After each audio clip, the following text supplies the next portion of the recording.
अनुग्रह ही काफी है। जो परमेश्वर अनुग्रह देने वाला ईश्वर है, हम धर्मी नहीं बन सकते। संसार के में आके हम लोग धर्मी नहीं बन सकते। हम सोचते चलो हम कथा करवा दें, भागवत करवा दें, पुण्य धर्म कर दें, बाकी फिर हम धर्मी नहीं बन सकते, क्योंकि ये तो संसार की चीज है। संसार की चीज में हम धर्मी कभी बन ही नहीं सकते हैं। हम उस महान ईश्वर के लिए धन्यवाद करते हैं, पिता उसने हमें चुना है। जोरदार तालियां परमेश्वर को। तो हमें जैसे हमें अपना पात्र बनाया है, पात्र का मतलब समझते हो, बर्तन। जिस जैसे बाजार से बर्तन को खरीद के लाते हैं किसी काम के लिए, चाहे रोटी बनाने के लिए, चाहे किसी के लिए सब्जी बनाने के लिए, तो उस पात्र को हमें साफ रखते हैं, उसको मांजते हैं सुबह शाम। जैसे आपने खाना बना लिया, उसको साफ करेंगे, साफ करके उसको पुनः दूसरे दिन के लिए रख देंगे। तो हमें वो पात्र परमेश्वर ने बनाया है कि हमें परमेश्वर के लोगों को जो परमेश्वर चुनने के लिए उत्साह है, उनकी उत्साह को बढ़ाने के लिए हमें अपने आप को क्या करना चाहिए? साफ रहना चाहिए। धन्यवाद। जब हम पवित्र रहेंगे तो परमेश्वर हमारा कौन है? पवित्र परमेश्वर। धन्यवाद। परमेश्वर में पवित्र रहना बहुत जरूरी है। चाहे आप प्रार्थना करो, चाहे भजन बोलो, कुछ भी काम करो, बाकी परमेश्वर में पवित्र नहीं है तो आपका जीवन कभी स्वार्थ नहीं हो सकता है। हमें सबसे पहले पवित्र बनना है, जो भी संसार की चीज है। क्योंकि एक बालक छोटा होता है ना, तो उसके अंदर बुराइयां तो नहीं होती, वो जानता नहीं है ना, बुराई, लड़ाई, झगड़ा, ऐश्वर्य, बैर, भाव कुछ नहीं जानता है। तो जब हम परमेश्वर में आए हैं तो परमेश्वर का वचन कहता है उतार दो पुराने वस्त्रों को।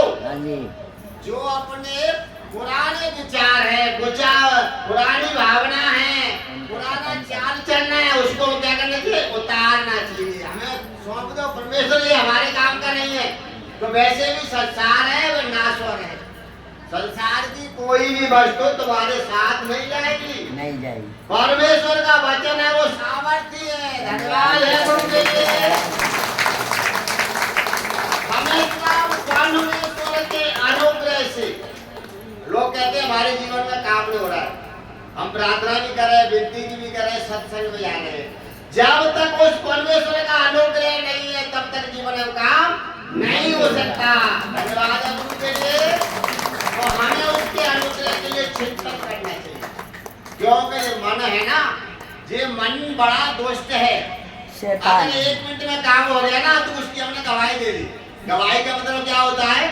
हमने अंगीकार किया, जो हमने पुराने पाप किए थे उससे हमने क्या होया, उनको छोड़ दिया है। तो हम परमेश्वर में आ गए हैं। प्रभु के लिए बहुत बहुत धन्यवाद। जोड़ जाता है। हमें ये नहीं सोचना चाहिए कि हम भाई कई बार सत्संग में गए, सत्संग में चल रहा है, मेरा ये काम नहीं हो रहा, वो काम नहीं हो रहा है। अरे जब बीमारी होती है तो उसको लंबी दवाई भी लेनी पड़ती है। कोई बीमारी ऐसी होती है इसकी साल बाद दवाई लेनी पड़ती है, 6 महीना दवाई लेनी पड़ती है, या कोई दवाई 3 साल का कोर्स भी करना पड़ता है। 3 साल का कोई बीमारी है ना तो सिर्फ चंगाई की रुकी, तो वो बीमारी नहीं है, वो ढीठ आत्मा है, वो दुष्ट आत्मा है, वो तुम्हारे कर्म पर डिपेंड करती है। धन्यवाद है परमेश्वर के लिए। तो यहाँ हम परमेश्वर के वचन की अगुवाई करेंगे, परमेश्वर के सामर्थ्य के साथ। और परमेश्वर हमें क्या क्या मतलब सिखा रहा है प्रभु, हम तो कुछ भी नहीं जानते, क्योंकि हम तो एक मिट्टी है, आकर मिट्टी है, और जिसके द्वारा परमेश्वर ने हमें बनाया है वो आकर मिट्टी में ही मिल जाएगी। अपन का बचना, अपन का बचना ये कोई वो बहुमूल्य चीज नहीं है। दूसरों को बचाना, जो असहाय है उनको बचाना, वो हमारा कर्म है। धन्यवाद है परमेश्वर के लिए। हमको धर्म की चिंता नहीं करनी चाहिए कि भाई हम ये धर्म कर देंगे तो हमारे पाप दूर हो जाएंगे। जहाँ आप पढ़ोगे पहला पत्र से 5 का 7, किसी पे है पढ़ना एक बार? नहीं है, देव शास्त्र देना, निकाल दे। पहला पत्र 5 का 7, वहाँ परमेश्वर आपको एक वादा देता है ना। जब आप डॉक्टर के पास जाते हैं ना तो डॉक्टर आपको दवाई देता है, ये संसार की चीज है। जब हम डॉक्टर के पास जाते हैं तो डॉक्टर हमें दवाई देता है, वो कहता है इसको पानी से खाना है, इसको दूध से खाना है, इसको सुबह खाना है, इसको शाम को खाना। तो परमेश्वर भी हमें आज्ञाओं के बारे में आपको बताता है, भिन्न भिन्न करके बता रहा है कि संसार। हाँ, पहला पत्रस 5:7 अपनी सारी चिंता उसी पर डाल दो। अपनी सारी चिंता उसी पर डाल दो। धन्यवाद है परमेश्वर के लिए। एक चिंता की बात नहीं कर रहा है, जिंदगी की सारी चिंता है। जो भी बीमारी में फंसे हैं या किसी दुष्ट आत्माओं में फंसे हैं या संसार के कामों में फंसे हैं, बाकी सारी चिंता उस परमेश्वर पर डाल दो। आगे वचन क्या कहता है? क्योंकि उसको तुम्हारा ध्यान है। उसको तुम्हारा ध्यान है। धन्यवाद है परमेश्वर के लिए। उस परमेश्वर को तुम्हारा ध्यान है। अपन क्या है ना, अपना इतनी सारी चिंताएं करते हैं, हमारा बेटा बेटी ठीक नहीं हो रहा है, हमारी फलाना ठीक नहीं हो रहा है, बच्चा पढ़ नहीं रहा है, इतनी सारी चिंताएं में लेके अपन लोग बैठे हैं। मालूम नहीं संसार की सारी चिंताओं को लोग बैठे हैं, बाकी परमेश्वर का वचन कहता है इतनी सारी आपके पास चिंता है, परेशानी है, आप परमेश्वर पर डाल दो, उसे तुम्हारा ध्यान है। धन्यवाद है परमेश्वर के लिए। भजन संहिता 94:19 वहां पर दाऊद एक भजन गाता है। दाऊद है ना, वो परमेश्वर का अभिषिक्त था, दास था, वो परमेश्वर को मानने वाला था। जब लड़ाई के विषय में दाऊद का वहां भजन आता है कि दाऊद एक छोटा बच्चा था, उसके सामने जो गोलियत था वो बहुत बड़ा, कम से कम 7-8 का इंसान था। उसके हाथ में तलवार, सांग, इतनी सारे हथियार थे, बाकी दाऊद के हाथ में सिर्फ भेड़ चराने के हाथ में क्या होता है, या लठ मिलेगा, या पहले के जमाने में गोफनी मिलती थी, गोफनी। गोलियत के सामने वो आता है, गोलियत बड़ा खुश होता है, अरे तू क्या लेके मेरे सामने आया, क्या मेरे को मतलब कुत्ता समझ रखा है? क्यों? जब घर में कुत्ता आता है तो अपन उसको लाठी से बाहर करते हैं। वो कह रहा है क्या तू मेरे को कुत्ता समझ रखा क्या? वो कहता है भाई जिस किसी को तलवारों पर भरोसा है और अपने बल पर भरोसा है, अपनी सेनाओं पर भरोसा है, हमें उस परमेश्वर पर भरोसा है। तो परमेश्वर को लेकर उस संग्राम में जाता है तो वहां कहता है पहले ही जब एक पत्थर मारा, एक पत्थर में उसका सिर अलग हो गया। धन्यवाद है परमेश्वर के। जोर लगता दिया। 94:19 परमेश्वर आपको क्या सिखाता है? जब मेरे मन में बहुत सी चिंताएं होती हैं, तब हे यहोवा तेरी ही दी हुई शांति से मुझको सुख होता है। तेरी दी हुई शांति से हमें सुख होता है। सुख मिलता है। धन्यवाद है परमेश्वर के। परमेश्वर की दी हुई शांति, संसार की शांति ढूंढ रहे हैं, संसार का सुख ढूंढ रहे हैं। जब दाऊद भजन गाता है कि जब मैं चिंताओं में घिर जाता हूँ, सारी चिंताओं में, लड़ाई की चिंता, क्यों राजा होता है तो राजा के ऊपर बहुत सारी चिंता होती है। तो अपन भी एक क्या है ना, परमेश्वर ने क्या चुना है, बेटा और बेटियां, परमेश्वर के लोग। कहता है अगर किसी को पैसे देकर भी कोई बड़ा आदमी अपना बेटा बेटी नहीं बना सकता, बाकी परमेश्वर ने क्या किया है, शायद मैं तुम्हें अपना बेटा और बेटी होने का अधिकार मिल जाए। हमें मगन होना चाहिए, चाहे कैसी भी चिंता है, दुष्ट आत्माओं की चिंता है, परिवार की चिंता है, चाहे घर में कलेश की चिंता है, बेटा बेटियों की चिंता है, पशु की चिंता है, खेती बाड़ी की चिंता है। परमेश्वर कहता है सारे, वो दाऊद कहता है जब मैं सारी चिंताओं से घिर जाता हूँ तो परमेश्वर की शांति हमें सुख देती है। धन्यवाद है परमेश्वर के लिए। जब हम सुख की चाह रखते हैं तो हमारा मन है वो हमेशा परमेश्वर में होना चाहिए, क्योंकि परमेश्वर कहीं ढूंढने से नहीं मिलता है। अभी किसी ने वचन बोला था कि परमेश्वर किसी हाथ के बनाए हुए मंदिर में नहीं रहता है, वो खुद के बनाए हुए मंदिर में रहता है। वो कौन हो? तुम हो, तुम्हारे अंदर परमेश्वर की आत्मा। धन्यवाद है परमेश्वर के लिए।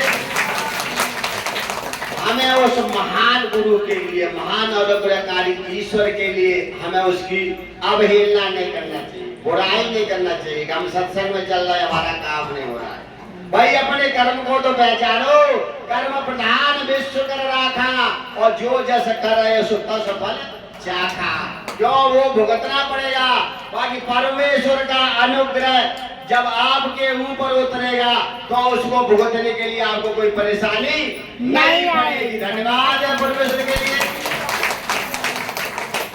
ये सच्चाई है ना, इस सच्चाई का मतलब होता है, परमेश्वर कहता है अपने मौका सृजनहार।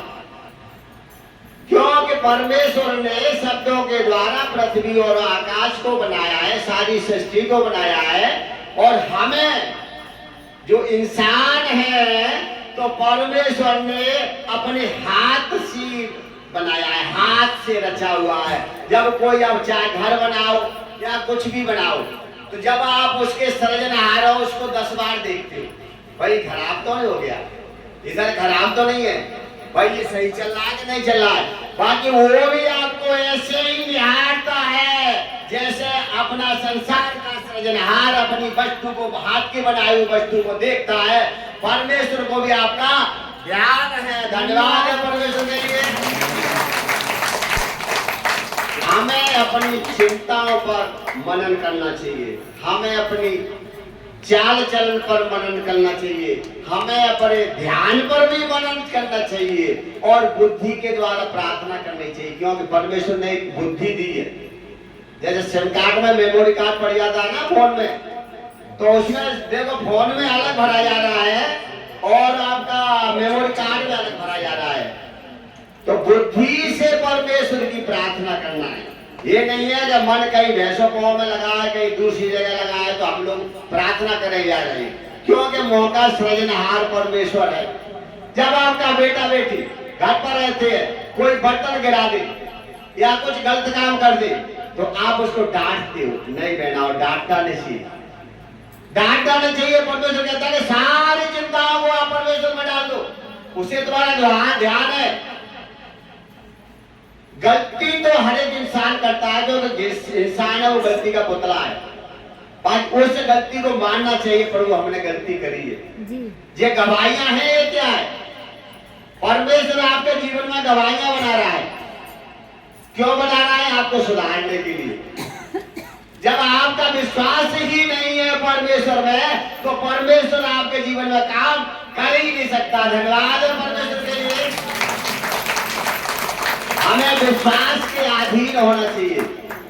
जब आप विश्वास के अधीन रहोगे और अपने ऊपर कंट्रोल करोगे, अपने मन पर कंट्रोल करोगे, अपनी वाणी पर कंट्रोल करोगे, अपने चाल चलन पर कंट्रोल करोगे। क्योंकि परमेश्वर का जो पात्र है वो ऐसा वैसा पात्र नहीं है और सिर्फ इसी युग का नहीं है, हमारे युगों ने युग का राजा है। वो राजा का राजा है, प्रभु का प्रभु। धन्यवाद है उसके लिए। एक दिन ऐसा आएगा, परमेश्वर का वचन कहता है हर एक जन, हर एक इंसान, लोग कहते हैं ईसाइयों का सत्संग है, मुसलमानों का सत्संग है, चाहे किसी का भी है, जाके जैसी भावना है, जाके जैसा आदमी मतलब अपने विचारों से करता है। परमेश्वर कहता है कि हर एक जन परमेश्वर की महिमा में आएगा। प्रभु ने आपने तो पहले ही हमें चुन लिया। धन्यवाद परमेश्वर का। आपका नंबर पहली कतार में आ गया है। क्यों? आप सबसे आगे बैठोगे। हम उस परम प्रधान उस बाप के लिए धन्यवाद करते हैं। प्रभु आपका अनुग्रह हमारे और सब भाई बहनों के जीवन में होता रहे। ये तो तुच्छ बात है। बीमारियां, दुष्ट आत्माएं, ये तो थोड़े बहुत दिनों की है। जैसे ओस के कण आपने देखे है ना, सुबह सुबह आप ओस के कण जमीन पर पड़ते हैं, बाकी जैसे ही धूप निकली वो भाप की तरह उड़ जाते हैं। वैसे ही दुष्ट आत्माएं, बीमारियां, परेशानियां धुआं बन के परमेश्वर के नाम में उड़ती जाएगी। धन्यवाद है परमेश्वर के लिए। उस महान नायक जो परमेश्वर ने हमारे बीच में और जगत में भेजा था, किसके लिए? कि जो कोई उस पर विश्वास करेगा उद्धार पाए, तो वो क्या होगा? उसका उद्धार पाएगा। हमें संसार की चीज की आशा नहीं है, उस उद्धार की कटौती में लगे हुए हैं, क्योंकि जीव है, कभी मरता नहीं है, अविनाशी है, हमेशा रंग बदलता रहेगा। का जो इंसान का है तो कभी पशु का है, कभी पक्षी का है, कभी कीड़ा मकोड़े का है, बाकी उसको उद्धार की प्राप्ति नहीं होती है। परमेश्वर कहता है तू और तेरा घराना उद्धार पाएगा। धन्यवाद है परमेश्वर के लिए। हमें अवहेलना से बचना है, बुराइयों से बचना है।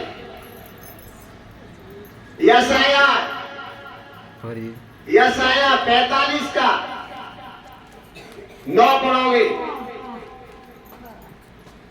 तो यार यशाया था, वो भी अपन जैसा एक कोई दास परमेश्वर ने चुना था। तो यशाया वो कहता है कि पुकारने वाले का शब्द सुनाई दे रहा है। कौन पुकार रहा है? परमेश्वर आपको पुकार रहा है और अपनी संगति में बुला रहा है। धन्यवाद है परमेश्वर के लिए।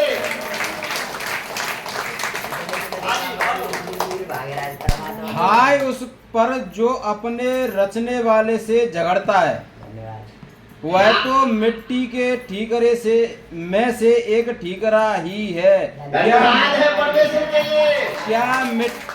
क्या मिट्टी कुम्हार से कहेगी कि तू यह क्या करता है? क्या कारीगर का बनाया हुआ कार्य उसके विषय में कहेगा कि जो तूने बनाया है अच्छा है या बुरा है? धन्यवाद है परमेश्वर के लिए।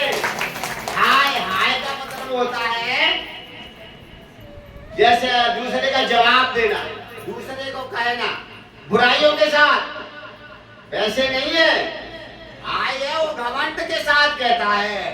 तो कह तो रहे कभी मकान कारीगर से ये कहता है कि तूने कैसे बना दिया, क्योंकि वो हमारा सृजनहार है। वो हमारा सृजनहार है। तो हमें ऐसी बुराई नहीं करनी चाहिए कि हम परमेश्वर में चल रहे हैं, परमेश्वर की संगति कर रहे हैं और परमेश्वर हमारे जीवन में काम नहीं कर रहा है, उसको ध्यान है। परमेश्वर का वचन कहता है कि हमें ध्यान है हमारे बेटा बेटियों की क्या जरूरत है, क्योंकि वो आपको तो रहना जो सोना होता ना, उसको तपाया जाता है, पिटाया जाता है, आपको पक्का करने के लिए बुला रहा है। धन्यवाद। ऐसे नहीं हम जाके भाई हम शारदा जी बन गए, सोनू जी बन गए, नहीं। इसके बनने के लिए आपको प्रयास करना पड़ेगा। तो वो प्रयास की लाइन में आपको लगाए हैं। जब आप उस रास्ता पर चलते रहोगे तो आपके सारे काम सफल हो जाएंगे, किसी की जरूरत नहीं पड़ेगी। बिना पानी पिए प्यास जाती है क्या? बिना खाना खाए भूख जाती है क्या? तो तुच्छ आने से क्या आपके जो अपने पाप करे वो वाले चले जाएंगे? नहीं जाएंगे। उसके लिए प्रयास करना पड़ेगा। क्यों? कि मनुष्य मन से, कर्म से और वाणी से पाप करता है। रोमियो 3:23।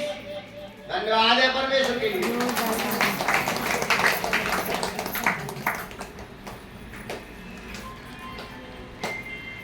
यहाँ परमेश्वर आपको चिताता है आदमी कैसे कैसे कैसे कर्म करके मतलब अपने आप को शुद्ध बनना चाहता है, अपने आप को धर्मी ठहरने के योग्य मतलब बनना चाहता है, बाकी है नहीं। इसलिए कि सबने पाप किया और परमेश्वर की महिमा से रहित है।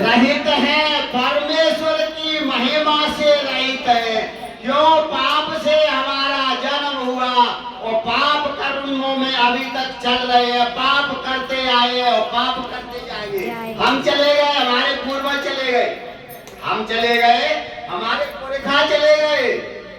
या संसार के लोग कहते हैं कि जैसे जाके नदी नवारे तैसे ताके भरेगा और जैसे जाके बाप माता ही तैसे ताके करेगा। धन्यवाद है परमेश्वर के लिए। हमें अपने मन को डराना चाहिए। हमारे पूर्वज चले गए, उनके पिताजी चले गए और उसी रास्ता पर हम ही जा रहे हैं। वो काम रुक नहीं रहा है, पापों की क्षमा नहीं है, क्योंकि पाप की परिभाषा ही नहीं जानते। पाप होता क्या चीज? पाप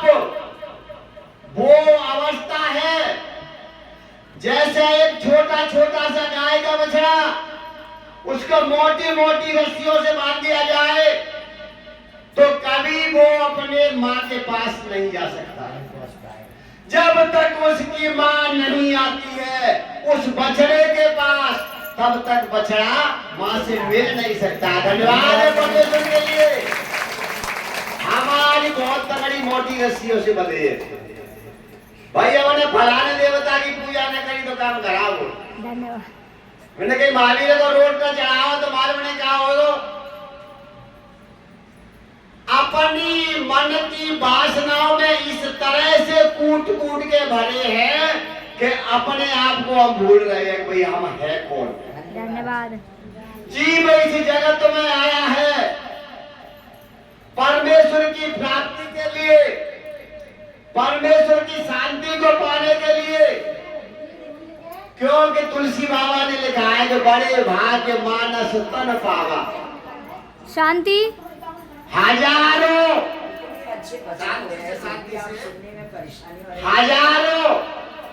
जन्मों के बाद हमें इंसान का जन्म मिला है।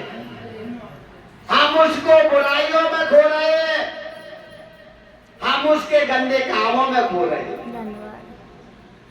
क्यों कि इंसान परमेश्वर कभी मूर्तियों में नहीं रहता है। आज आपके सामने इतनी मूर्ति बैठी है, कौन है? परमेश्वर का रूप। धन्यवाद है परमेश्वर के लिए, क्योंकि ये बोलना जानती है, ये चलना जानती है और ये चखना भी जानती है। इनको मालूम है ये खट्टा है या मीठा है, बाकी मूर्तियों को मालूम नहीं इसमें नमक डाला है कि नहीं डाला है। धन्यवाद परमेश्वर का। धन्यवाद है गुरु के लिए। उस महान परमेश्वर की उपस्थिति में महान वचन का और महान ही प्रयोग करना चाहिए। क्यों? वेद व्यास जी वो आपको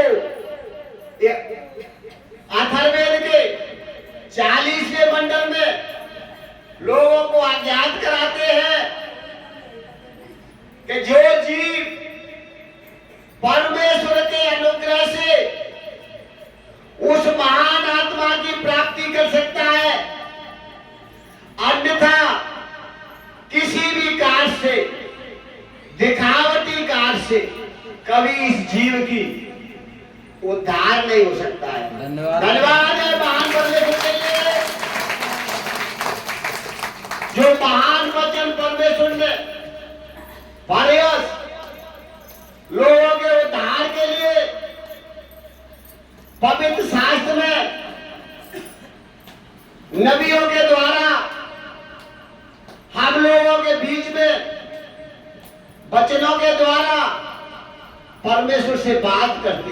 धन्यवाद। धन्यवाद है परमेश्वर के लिए। जब हम प्रार्थना में बैठते हैं तो परमेश्वर कहता है तू अंदर कोठरी में जा और किवाड़ को बंद कर ले। जो भी गुप्त में परमेश्वर से मांगेगा वो आपको मिल गया, प्रतीत कर ले। धन्यवाद है परमेश्वर के लिए।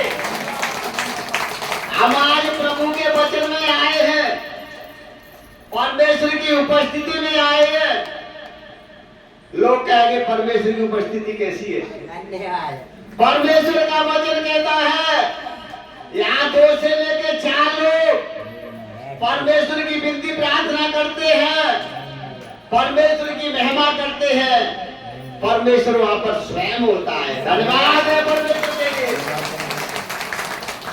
परमेश्वर किसी को दिखाई नहीं देता है, बाकी प्रार्थना में वचनों के द्वारा आपसे बातें करता है। कहते नहीं है कि संसार के आगे रोगे तो व्यर्थ है, बाकी गुप्त में जो आप परमेश्वर से मांगोगे तो आप प्रतीत कर लो कि वो हो गया। धन्यवाद है परमेश्वर के लिए। हमें परमेश्वर की महिमा को ज्यादा से ज्यादा बढ़ाना चाहिए, धन्यवाद। लोगों के बीच में बढ़ाना चाहिए, क्योंकि वो महान नायक परमेश्वर ने इस जगत में भेजा। इब्रानियों की पत्री पहला अध्याय पहला वचन से शुरू करेंगे।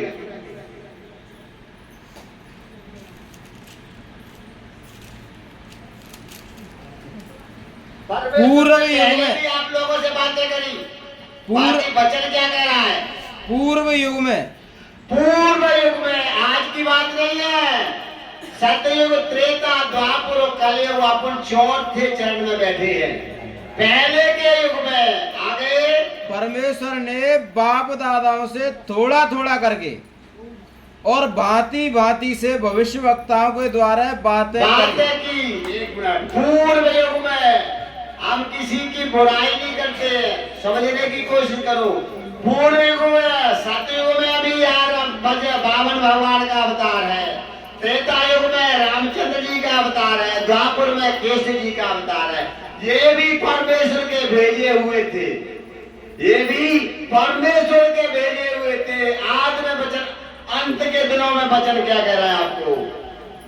इन अंतिम दिनों में हमसे पुत्र के द्वारा बातें की, जिसे उसने सारी वस्तुओं का वारिस ठहराया और उसी के द्वारा उसने सारी सृष्टि की रचना की। धन्यवाद है परमेश्वर के लिए।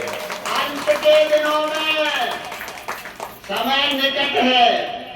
परमेश्वर का कहता वचन कहता कि समय निकट है। निकट है मतलब अंत का युग है। इस युग में आज से 2000 वर्ष पहले परमेश्वर ने अपनी पवित्र आत्मा के द्वारा एक जन को जन्म दिया। वो जन ऐसा नहीं था, क्योंकि भैया भविष्यवक्ता आज से कम 5-6 हजार वर्ष पहले पुकार कर आपको भविष्यवाणी करता है कि एक कुंवारी गर्भवती होगी और पुत्र को जनेगी। वो पुत्र महिमा का मुकुट लेकर इस संसार में आएगा। धन्यवाद है परमेश्वर के लिए। जब 2000 वर्ष पहले इजराइल देश में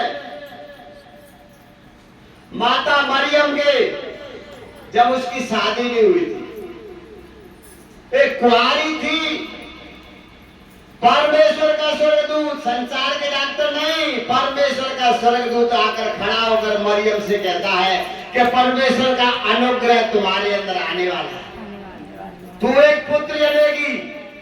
जब वो कहती भाई मैं तो जानती नहीं हूँ किसका पुत्र है, क्या होगा क्या नहीं होगा, थोड़ा सा वचन जरा समझ से सुनना। क्या बोला? तू अंगीकार कर दे। परमेश्वर का स्वर्गदूत कहता है तू परमेश्वर के वचन, महान वचन को मान ले। जो तू जनेगी वो संसार का नहीं है, परमेश्वर का वचन तेरे अंदर प्रकट होगा। वो क्या करेगा? सारे संसार के पापों को लेकर और उस परमेश्वर के पास जाएगा। धन्यवाद है परमेश्वर के लिए। एक जन की बात नहीं कर रहे, सारे संसार के पाप को लेकर। बाकी तू हामी तो भर। जब कोई आप काम करते हैं ना, तो उसके लिए नहीं कोई कहेगा ये काम कर लो, जब तुम हानि करोगे वो काम होगा नहीं। जब परमेश्वर की उपस्थिति में मरियम ने अंगीकार किया, क्योंकि अपना सत्संग है वो अंगीकार का है, हालेलुया और बपतिस्मा का सत्संग नहीं है। हम अंगीकार करते हैं कि परमेश्वर ने अपने पुत्र को 3 दिन 3 रातों में मुर्दों में से और जिंदा किया है। धन्यवाद है परमेश्वर के लिए। तो वो शांति जो में संसार में नहीं मिलती है, कहाँ मिलती है? परमेश्वर में। धन्यवाद है परमेश्वर के लिए। हमें उस शांति की चाहत में हम लगे हैं। जब शांति आपके पास हो जाएगी, आपको किसी चीज की जरूरत नहीं पड़ेगी। धन्यवाद है गुरु के लिए। वो महान नायक इस जगत में आया, तो मैं तो धन्यवाद करता हूँ उस महान परमेश्वर के लिए। सबसे पहले किसने देखा था? आप लोग सत्संग में आ रहे हो, कोई 2 साल से, कोई 4 साल से, कोई 10 साल से।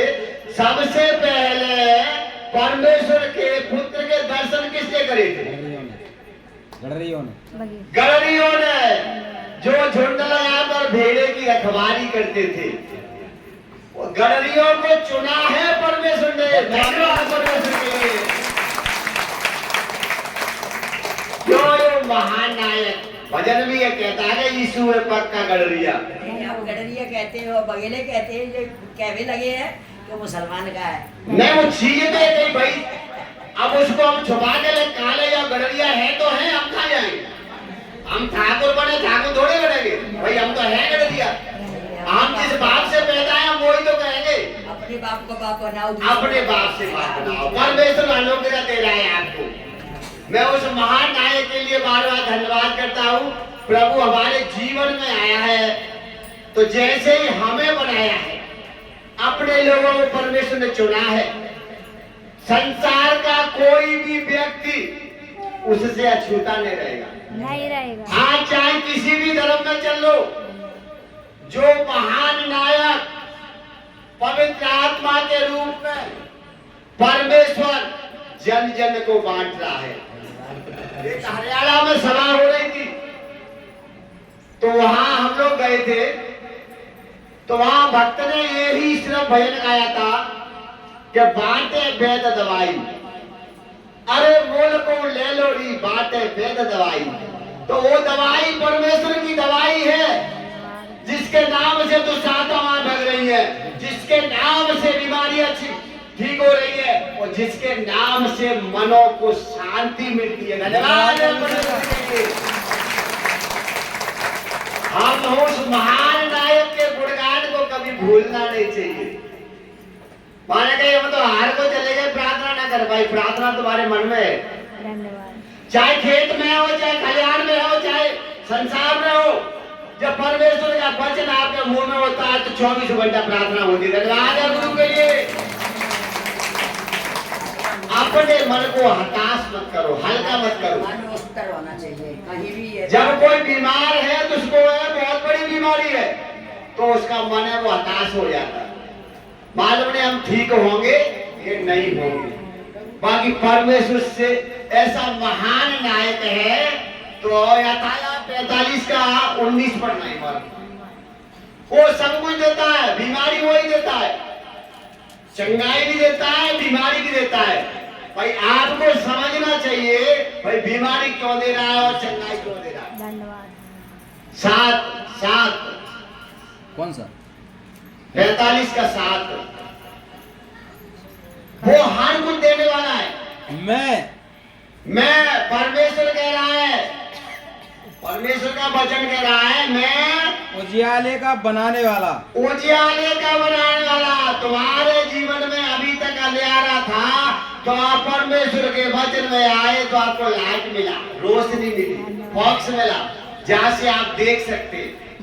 क्योंकि यहाँ के ये संसार की है, इसको प्रकाश है जब भी दिखाई देता है। अगर लाइट चली जाए तो तुम भी टटोर लेते हो।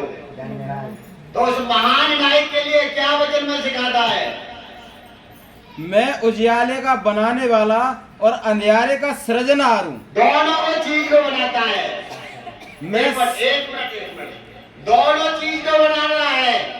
आपकी कर्म के हिसाब से कर्म प्रधान विश्व कर रखा, कर्म को बदलिए। जब आप परमेश्वर में चलते हैं, पवित्रताई में चलना सीख जाते हैं, तो आपके जीवन में कभी अंधेरा आ ही नहीं सकता। धन्यवाद है परमेश्वर के लिए, क्योंकि आपको लाइट मिली है, रोशनी मिली है, तो आपको संसार की और न संसार की सारी चीज आपको दिखाई देगी।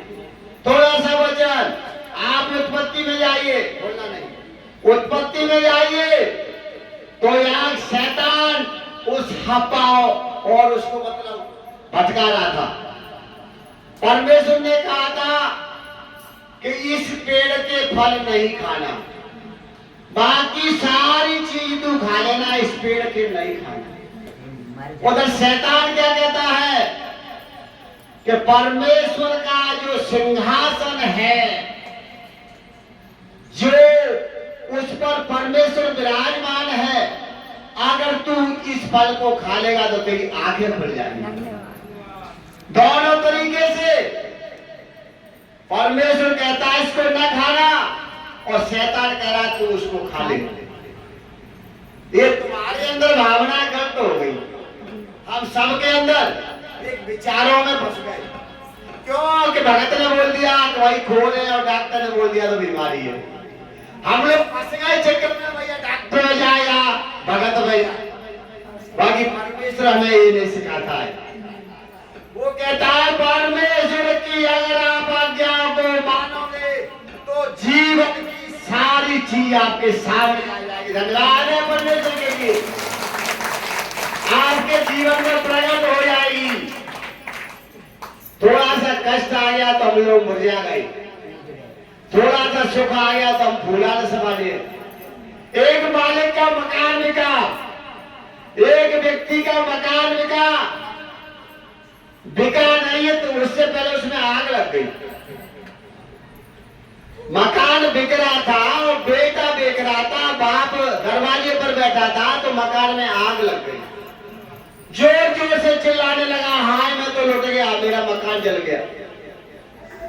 दूसरा पड़ोसी उसके पास में आता है, कान में कह देता है कि जलने दो, ये तो बिक गया है, जलने दो, ये तो बिक गया है। तो खुशी के मारे देखो, खुशी के मारे ठिकाना नहीं, कहां वो रो रहा था, गिड़गिड़ा रहा था, और उसके अंदर खुशी हो गई कि जल जाने दो, हमारा नहीं है। लौट के उसका बेटा आता है, वो सिर मारकर चिल्लाने लगता है, बापू मैं तो मर गया। कि क्यों मर गया? कि मेरा मकान जल गया। बाप कहता बेटा ये तो बिक गया था। बेटा कहता बिक तो गया था, वहां कभी उसके नाम नहीं हुआ, तभी हमारा ही है। तो धन्यवाद है परमेश्वर के लिए। हमारी ऐसी भावनाएं अंदर पनपती है, उनसे हमको दूर रहना चाहिए। क्योंकि कोई न सुख दुख कर दाता। तुलसीदास जी ने रामायण में लिखा है कि कोई किसी के सुख दुख का मत देने वाला नहीं है। नित्य कृत्य कर्म भोग सुख दाता। जब आपने सुख के काम करे तो आपको सुख मिलेगा, और दुख के काम करे तो आपको परेशानी जरूर मिलेगी। तो हमें अपने चाल चलन को बदलना चाहिए, क्योंकि सत्संग कोई ऐसी तुच्छ चीज नहीं है। लोग ठट्टा करते क्या 150 का सत्संग होता है, बाकी परमेश्वर 150 में काम करता है। धन्यवाद है परमेश्वर के लिए, जोरदार तालियां परमेश्वर के लिए, जोरदार तालियां हमारे अगुवाओं के लिए जो हम में बैठते हैं। पर माँ कौन थी? लेडीज थी कि कोई जानवर थी?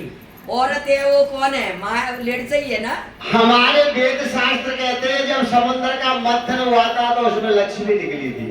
हम नहीं कह रहे, हमारे वेद पुराण कह रहे हैं समुद्र के मंथन में लक्ष्मी निकली थी, और वो ही लक्ष्मी आज हमारे तुम्हारे मध्य में बैठी है। धन्यवाद है परमेश्वर के लिए, महान पिता के लिए, जोरदार तालियां। विराम में ही अपनी वाणी को विराम देता हूं। और भी लोग आए हुए, परमात्मा उन पर अनुग्रह करना प्रभु।